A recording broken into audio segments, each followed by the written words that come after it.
Before Rome, before legions, emperors, and empire, there were others, a patchwork of civilizations, sophisticated, spiritual, and powerful, now almost lost to time. Who were they? Where did they come from? And how did their legacy shape the empire that followed? Today, we uncover the forgotten world of pre-Roman Italy, and what we still don't know about the people who came before the Romans ever marched. Stick around as we unearth their secrets.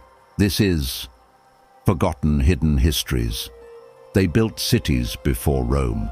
They laid the foundations of architecture, religion, and governance that Rome would later claim as its own.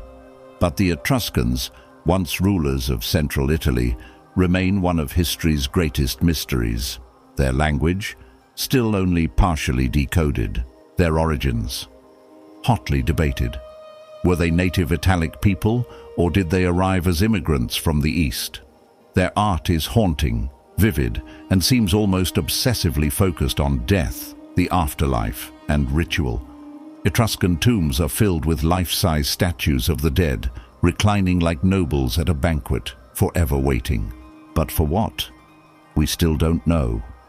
And yet, for a time, Etruscan kings ruled Rome itself until they were overthrown in a revolution that gave birth to the Roman Republic.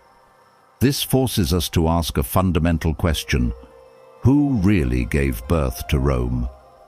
Far from the mainland, on the rugged island of Sardinia, rise towers of stone, silent, massive, and entirely unsolved. The Nuragic civilization, named after these megalithic towers called nuraghe, flourished for over 1,000 years, and then vanished. They left behind over 7,000 of these incredible nuraghe towers, built with incredible precision without any mortar. They also left intricate bronze figurines of warriors, archers, and even chariots. But what they didn't leave was a written language or any known origin story.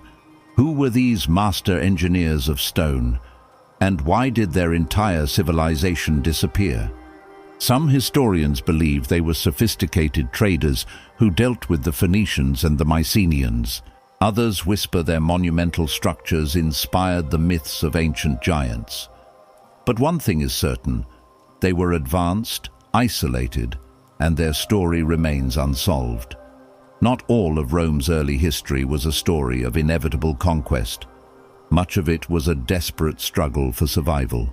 Enter the Samnites, a formidable confederation of warlike tribes from the southern Apennine Mountains. They defeated the Roman legions multiple times during the grueling Samnite Wars.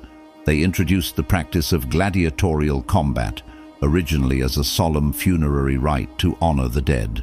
And they fostered a fierce warrior culture that, surprisingly, had deep-seated egalitarian roots. Rome eventually crushed them, but only after a century of bloody warfare.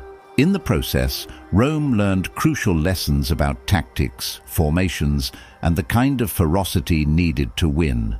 The Romans didn't just destroy the Samnites, they absorbed them, incorporating their strengths into the Roman war machine. It leads to a startling thought. What if Rome's legendary military genius was actually Samnite? Next, long before the Etruscans, and even longer before Rome was anything more than a small village, there were the Villanovans.